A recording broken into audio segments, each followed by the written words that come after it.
Most people think big change begins with a big decision, a new routine, a perfect plan, a sudden burst of motivation that finally makes everything click. But in real life, that's rarely how change works. Most people do not fail because they are lazy. They fail because they try to redesign their lives at the exact moment their energy is unstable, their attention is scattered, and their environment is still built for their old habits. They ask intensity to do the job of structure, and for a few days, sometimes a few weeks, that intensity feels convincing. Then life becomes normal again. The alarm feels heavier. The phone becomes more interesting than the plan. Small distractions return. Motivation fades the way it always does, and what looked like a discipline problem was often a design problem from the beginning. This is where Japanese habit philosophy can be useful not as a myth and not as some perfect cultural formula, but as a grounded way of thinking about change, especially through the principle of Kaizen, small continuous improvement, not dramatic reinvention, not constant self-pressure, just a quieter idea. Make the next action easier to repeat. That sounds simple, because it is. But simple does not mean weak. Small actions change identity in a way big intentions often cannot. They reduce resistance. They protect energy.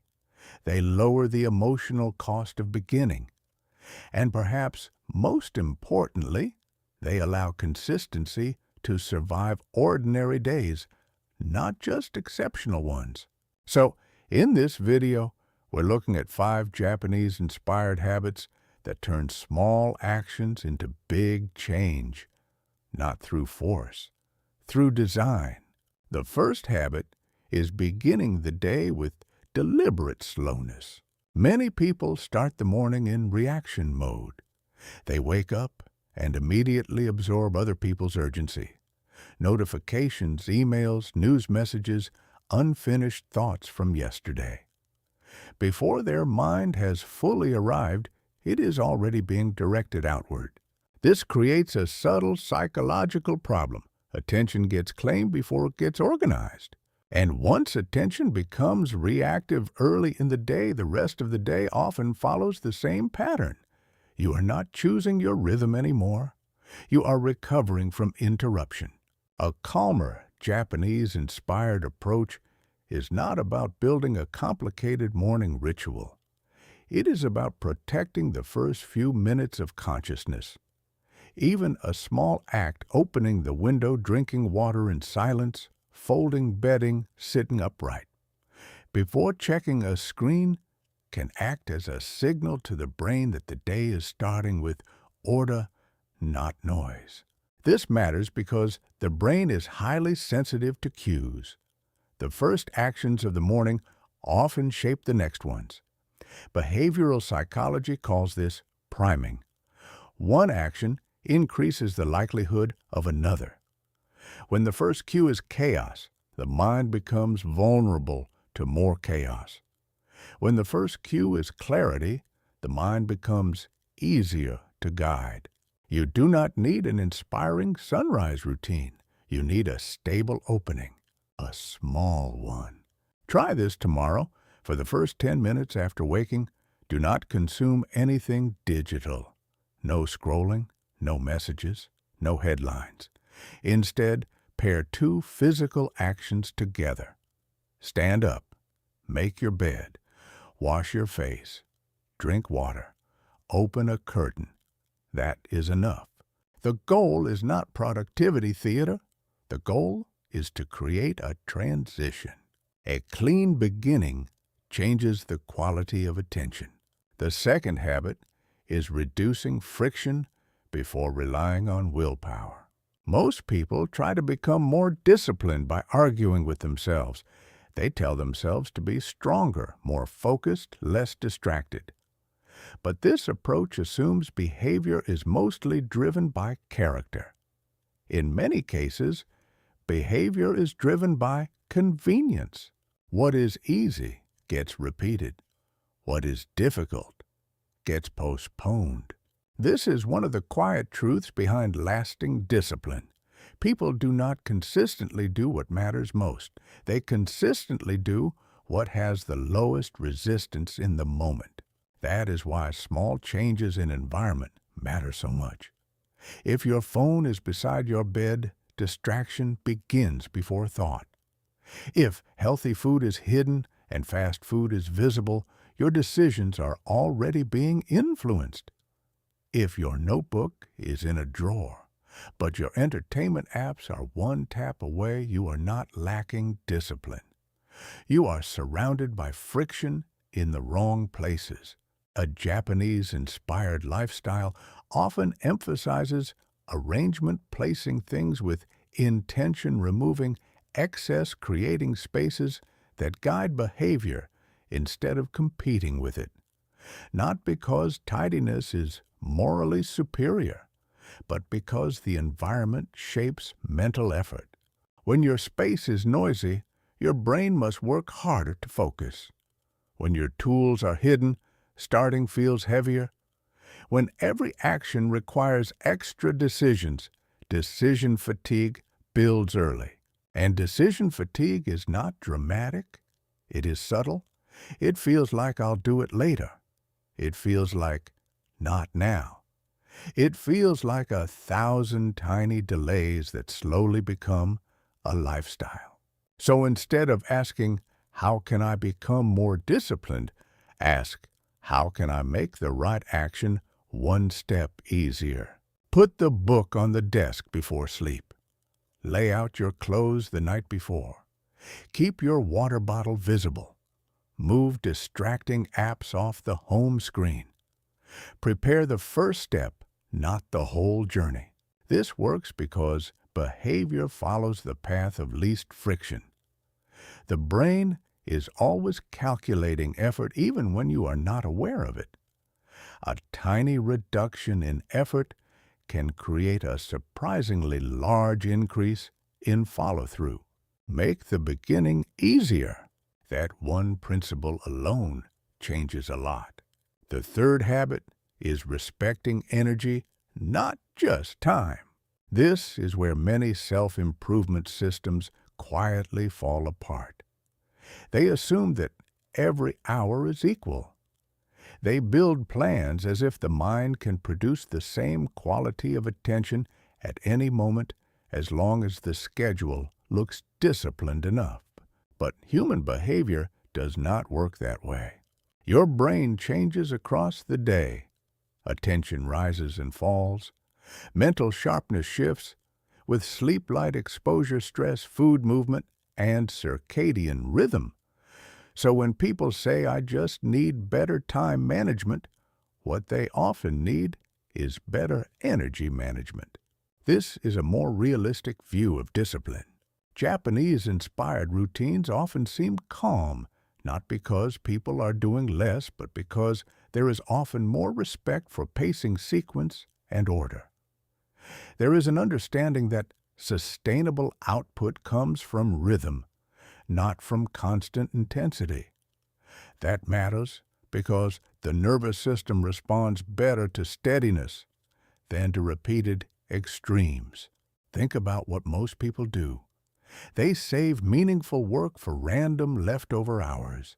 They let distraction consume their highest energy periods, then expect focus to appear when they are already mentally depleted. By evening, they blame themselves for not doing what mattered. But often, the problem started much earlier. They spent their best attention on low-value stimulation. Psychologically, this connects to dopamine and attention control.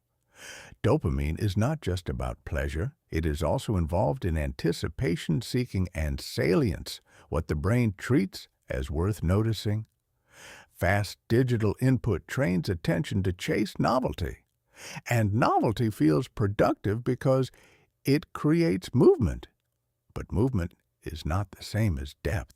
Depth requires protected energy.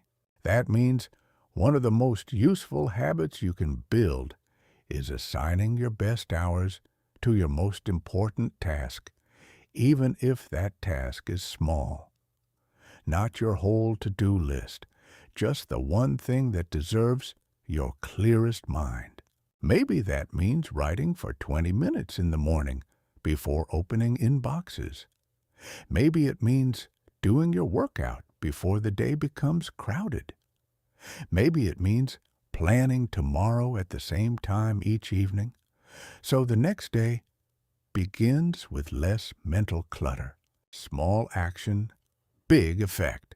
Because when you align the right task with the right energy, consistency becomes less painful. You stop forcing low energy focus and start using high energy windows with intention. Try this in a practical way. For 3 days, simply notice when your mind feels clearest, not when you wish it did, when it actually does. Then protect just 30 minutes of that window. No phone, no multitasking. One defined action. That is enough to begin training a rhythm. The fourth habit is using ritual to reduce internal negotiation. A ritual is not something mystical. It is simply a repeated sequence that tells the brain what happens next. This matters because much of modern inconsistency comes from constant negotiation. Should I do it now? Later. First this, then that. Do I feel ready? Am I in the mood? That internal conversation drains energy before the task even begins. The more often you negotiate with yourself, the more chances you create to escape the action. Rituals shorten that process. A simple tea before journaling, a clear desk before studying, a short walk before planning, a specific lamp turned on before deep work. These cues seem minor, but repeated cues create behavioral associations. Over time, the brain learns the pattern. The ritual becomes a bridge into the task. This is one reason consistent spaces and repeated sequences are powerful. They reduce the mental cost of starting, and starting is where most resistance lives. The fifth habit is ending the day with reset, not collapse. Many people think habits are built in the morning. Some are, but many are built the night before. If the day ends in mental sprawl, open tabs, cluttered surfaces, scattered thoughts, no plan for tomorrow, then the next morning begins with friction. You wake up into yesterday's unfinished energy. A small nightly reset prevents that. Not an hour-long routine, just a few deliberate minutes. Put things back. Write down tomorrow's first task. Clear one surface. Charge your phone away from the bed. Lower stimulation before sleep. This helps in 2 ways.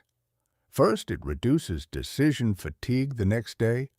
Second, it improves the psychological feeling of closure. The brain rests better when it is not trying to hold every loose end in working memory. That is how small habits become structural. They do not merely improve a moment. They improve the conditions around the next moment. And that is the deeper idea here. Big change rarely looks big while it is happening.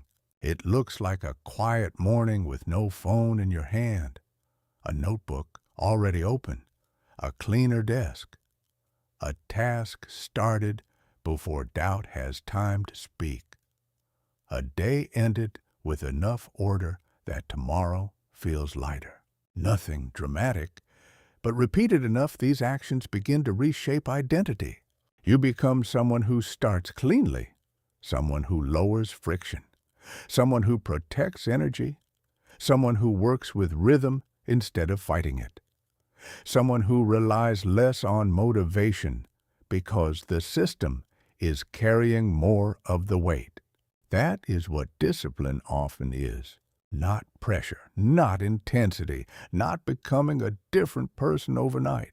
Just removing chaos, repeating what works, and trusting that small actions placed well do not stay small for long. Because consistency beats intensity not as a slogan, but as a fact of human behavior. The brain adapts to repetition. Life changes through what it rehearses, and the habits that last are usually the ones quiet enough to survive real life. So, if you want big change, resist the urge to begin with something heroic. Begin with something clear, something small, something you can repeat when the day is ordinary. That is where the change actually starts.